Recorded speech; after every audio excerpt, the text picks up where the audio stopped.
Hello दोस्तों, तो आपका स्वागत है हमारे यूनिवर्स में। तो अभी तक हमने सोलर सिस्टम के फॉर्मेशन तक की स्टोरी जान ली है। तो अब आज का वीडियो उसी से आगे अर्थ के फॉर्मेशन के बारे में है। तो दोस्तों, आपको क्या लगता है कि अर्थ का फॉर्मेशन आखिर हुआ कैसे होगा? अभी वीडियो को पॉज करो और कमेंट करके बताओ। अगर आपने हमारी पिछली वीडियोस देखी हैं तो आपको पता होगा कि हमने प्लैनेट्स के फॉर्मेशन के बारे में बता दिया था। तो उसी तरीके से हमारे अर्थ का भी फॉर्मेशन हुआ। तो इस वीडियो में हम क्या जानेंगे? तो जैसा कि आपको पता होगा कि अर्थ हमारा घर है, अर्थ में लाइफ पॉसिबल है। तो हम इस वीडियो में ये जानेंगे कि अर्थ एक रॉकी प्लैनेट से हमारे घर में कैसे बदली। ये हैं 4 रॉकी प्लैनेट्स। इसमें से तीसरी है हमारी अपनी अर्थ। तो चलो अर्थ में चलते हैं। अभी ये अर्थ मॉल्टन स्टेट में है। क्यों? क्योंकि इसमें हीट लगातार जनरेट हुई है, लगातार कॉलिजन के वजह से। तो अब यहाँ से शुरू होती है हमारी अर्थ की जर्नी कि वो ऐसे स्टेट से अभी के स्टेट में कैसे आई। अब अर्थ के ऑर्बिटल रेडियस के मैक्सिमम जो एस्ट्रॉइड्स थे वो जब इकट्ठा हो गए तो कॉलिजन कम होते गया। अर्थ को एक अपॉर्चुनिटी मिल गई कूल डाउन होने के लिए और अर्थ का क्रस्ट फॉर्म होने के लिए। और लास्ट कॉलिजन के राउंड के साथ जिसने बहुत गड्ढे कर दिए थे और जिससे बहुत ज़्यादा क्वांटिटी में गैस रिलीज हुई थी जो इसके रॉक्स में ट्रैप्ड थी।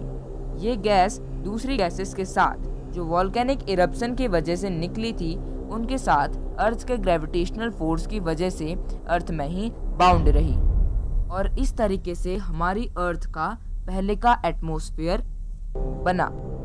अब लेट हैवी बॉम्बार्डमेंट के टाइम पे कॉमेट्स जो थे वो गैस के साथ हमारी अर्थ में वाटर को भी लाए। हमने लेट हैवी बॉम्बार्डमेंट को पिछली वीडियो में मेंशन किया है। उस वीडियो का लिंक आपको नीचे डिस्क्रिप्शन में मिल जाएगा। तो इसी तरीके से कूल डाउन होते होते वहाँ वाटर वेपर जो थे वो कंडेंस होने लगे, जिससे फिर ओशियंस बने और हमारी प्रिमिटिव अर्थ यानी कि हमारी पुरानी अर्थ का जन्म हुआ। अर्थ की डायमीटर 12,742 किलोमीटर्स है। तो हमारी अर्थ का जो कंपोजिशन है वो हमारे सोलर सिस्टम के बाकी प्लैनेट से ज़्यादा अच्छा है, इसीलिए हम इस अर्थ में अभी सस्टेन कर पा रहे हैं। इसका जो कोर है वो आयरन और निकल से बना हुआ है और ये उसका इनर कोर है और जो सॉलिड है, और इसका आउटर कोर लिक्विड स्टेट में है और कोर एक रॉकी मेंटल से सराउंडेड है जो अलग अलग कंपाउंड से कंप्राइज है, जैसे कि एल्यूमिनियम, ऑक्सीजन, सिलिकेट, सिलिकॉन और बहुत सारे। तो इसमें एक चीज नोटिस करने वाली है कि जो मैटर की डेंसिटी है वो उसका डिस्ट्रीब्यूशन तय कर रही है। जो अर्थ के हेवीएस्ट एलिमेंट्स या कंपाउंड्स हैं वो अर्थ के कोर में प्रेजेंट हैं, जैसे आयरन्स, और उसके ऊपर पे जैसे रॉक्स, उसके ऊपर पे वाटर, उसके भी ऊपर लास्ट में क्या है प्रेजेंट गैसेस जो बहुत ज़्यादा लाइट हैं और वो हमारे एटमॉस्फेयर में प्रेजेंट हैं जो हमें अल्ट्रावायलेट रेज से बचाती हैं और हमारे अर्थ का टेम्परेचर मेंटेन रखती हैं। और इनमें से कुछ गैसेस हाइड्रोजन और हीलियम तो इतनी हल्की हैं कि ये हमारी ग्रेविटी से भी एस्केप कर जाती हैं। इन गैसेस में सबसे ज़्यादा गैस का अमाउंट नाइट्रोजन का है 78%, फिर आती है ऑक्सीजन 21% और बाकी के 1% सारी गैसेस और बाकी की गैसेस हैं, जैसे carbon dioxide, neon, water vapour, krypton, ozone, methane, hydrogen, helium और बाकी। तो मैटर की डेंसिटी का उसके डिस्ट्रीब्यूशन को डिटरमाइन करना डिफरेंशिएशन कहलाता है। तो जैसा कि हमने कहा था कि आउटर कोर लिक्विड होता है, तो अब आउटर कोर में मेंटल जो है वो फ्लो करता रहता है और इस वजह से बहुत बार जो क्रस्ट की प्लेट्स एक दूसरों के ऊपर ड्रिफ्ट कर जाती हैं, जिसे हम कॉन्टिनेंटल ड्रिफ्ट कहते हैं। अब इन प्लेट्स के कॉलिजन के वजह से ये माउंटेन्स बनते हैं, जिन्हें हम अभी अपने इस अर्थ में देख सकते हैं।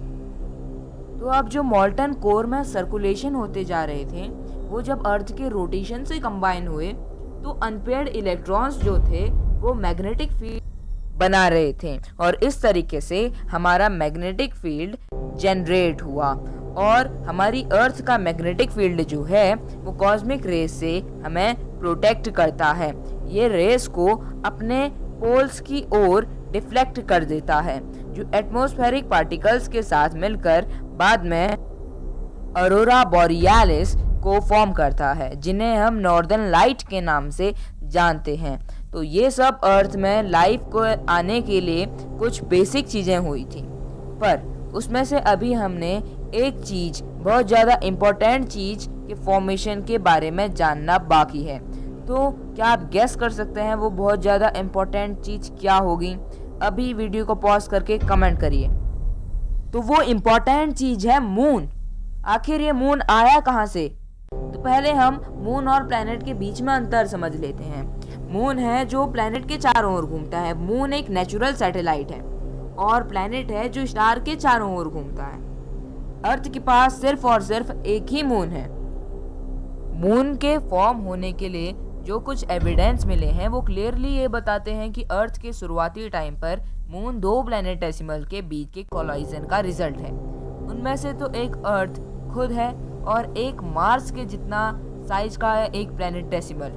ये दो प्लैनेटेसिमल जब कोलाइड हुए थे तब बहुत सारे रॉक स्पेस में फ्लोट करने लगे। उनमें से कुछ रॉक्स अर्थ के ग्रेविटेशनल फोर्स के वजह से अर्थ से अट्रैक्ट हो गए और इकट्ठा होकर उन्होंने एक स्फेरिकल शेप ले लिया और ये स्फेरिकल शेप बना मून।